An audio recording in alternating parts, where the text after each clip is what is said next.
கொடுக்குற ஒரு மனசு வேணும். இந்த தமிழ்நாட்டிலே கோடீஸ்வரன் என்னன்னா லட்சக்கணக்கில் கோடீஸ்வரன் இருக்கா.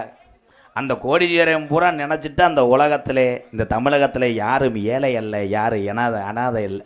கொடுக்க நினச்சா யார் கொடுக்க மாட்டாங்க. ஏழை வாழைகிட்டு இருந்து அடித்து பிடுங்கன்னு நினைப்பாங்க. அதனால சொல்கிறேன், ஏவுகணை நாயகன் இளைஞருடைய எழுச்சி நாயகன் அவர் தான் சொன்னார், நான் செத்தாலும் கவலைப்பட மாட்டேன்னு சொன்னார் அப்துல் கலாம். ஏன்னு கேட்டாங்க, நான் செத்துட்டாலும் என்னோட இடத்திலிருந்து இந்த நாட்டுக்கு ஏதாவது ஒன்று செய்வார்கள். யார் செய்வார் என்று கேட்டார்கள். இளைய சமுதாயம் செய்யும் என்று சொன்னார் அப்துல் கலாம் ஐயா. இளைய சமுதாயம் என்ன செய்கிறாங்க? நல்லா செய்கிறாங்க. எங்கிட்ட கணேஜி கோயிலில் கிடைக்கும், பூலிப்பு கிடைக்கும். செல்ல எடுத்துகிட்டு போய் கவட்டுக்குள்ளே வச்சு பார்க்குறேன். அதே உண்மை. பள்ளிக்கூடத்து வாத்தியாரா பெருந்தகை அன்று வீட்டு பாடம் எழுதாவிட்டால் 2 மணி நேரம் முட்டி ஓட சொல்லுவார். இன்னைக்கு வாத்தியாரை முட்டி ஓட சொல்கிறேன்.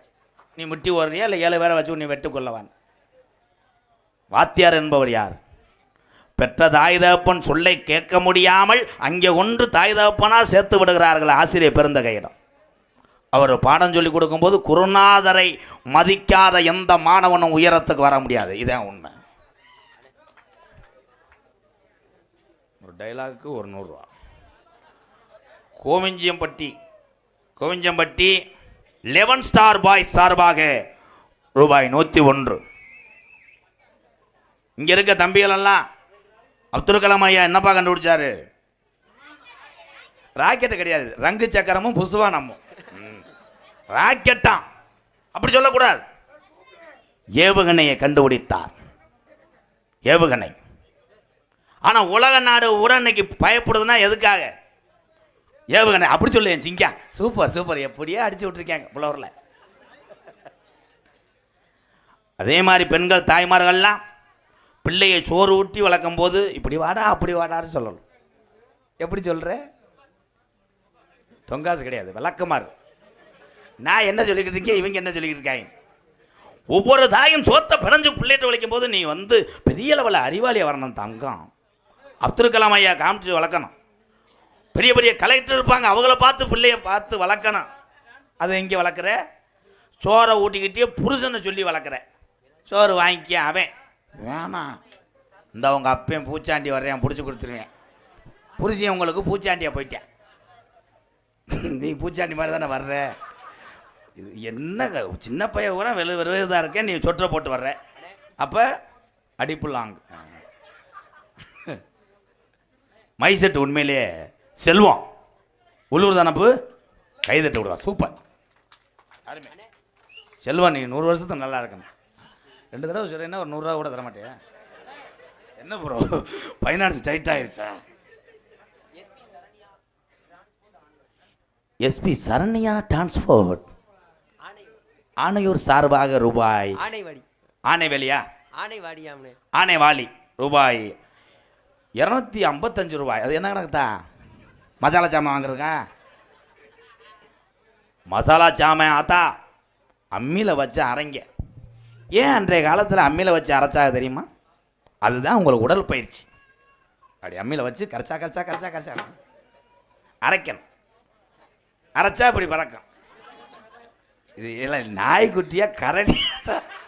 என்னடா சின்னப்பெருச்சாளி மாதிரி என்னடா நாய் கூட கிராஸ் ஆயிடுச்சாடா. சிப்பிப்பாறையை கொண்டு வந்து நாட்டு நாயில் தவ விடுறேன். நாட்டு மாட்டில் காங்கேயங்காலையை தவ விடுறேன். கிரு மாட்டேன். இங்கே வாரு, ஏன் நீ பிறந்த பூனைக்குட்டியா ஆனையா நாயா?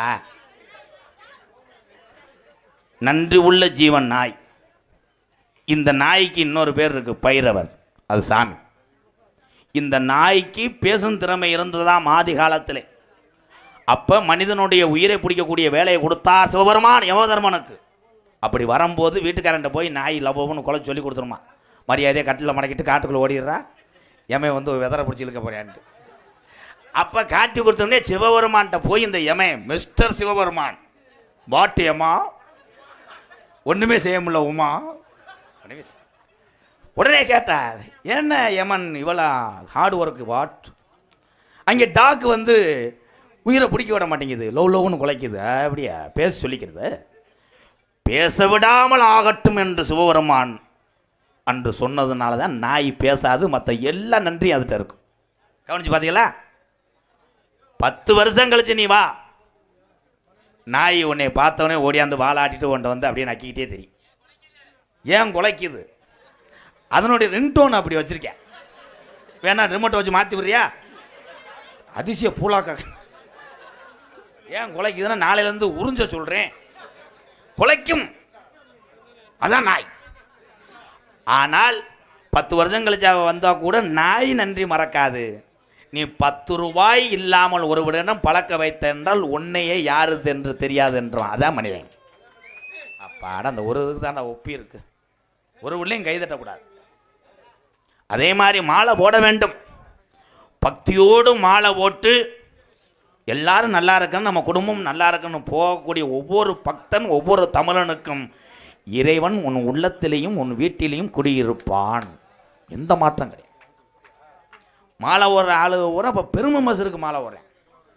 ஓம் சக்தி நோ. முருகனுக்கு ஐயப்பனுக்கு மாலை ஓடுறது எதுக்கு? பெருமைக்காக மாலை ஓடுற.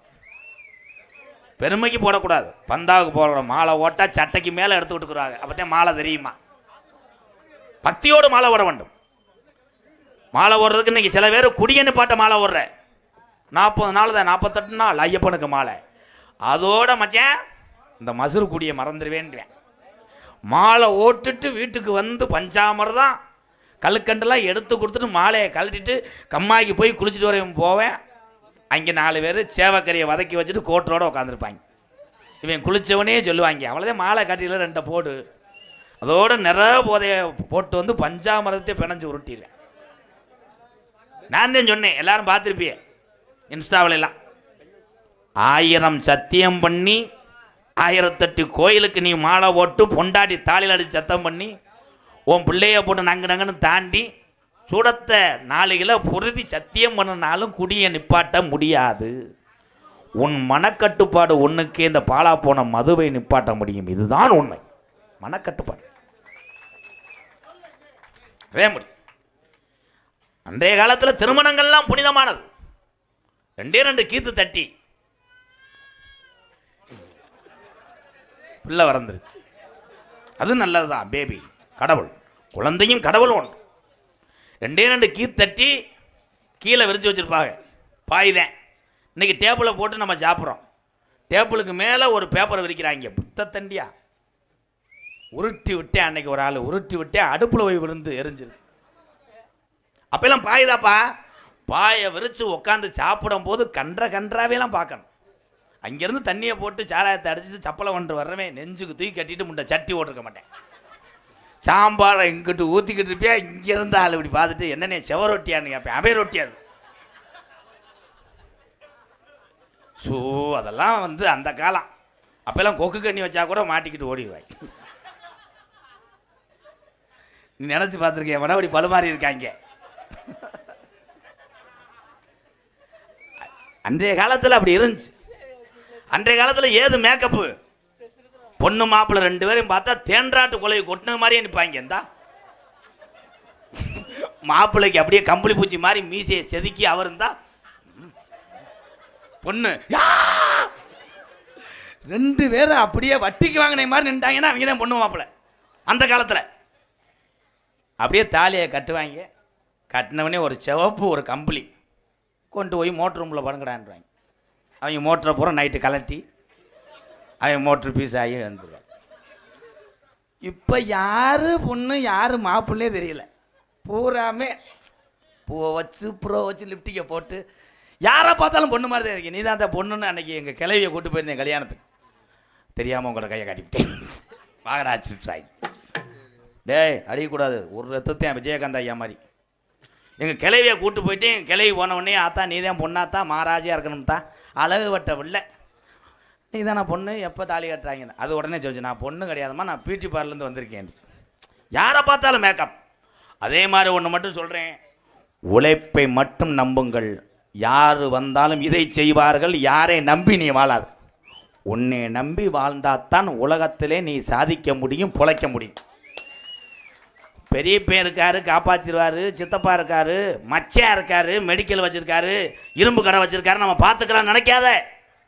உங்ககிட்ட காசு இருந்தால் தான் உறவுகள் தேடி வரும். காசு இல்லை என்றால் கழுத கூட காலை எட்டி உதைக்கும். இந்த உலகத்தை தெரிஞ்சு பொழஞ்சுக்கங்க எல்லாரும்.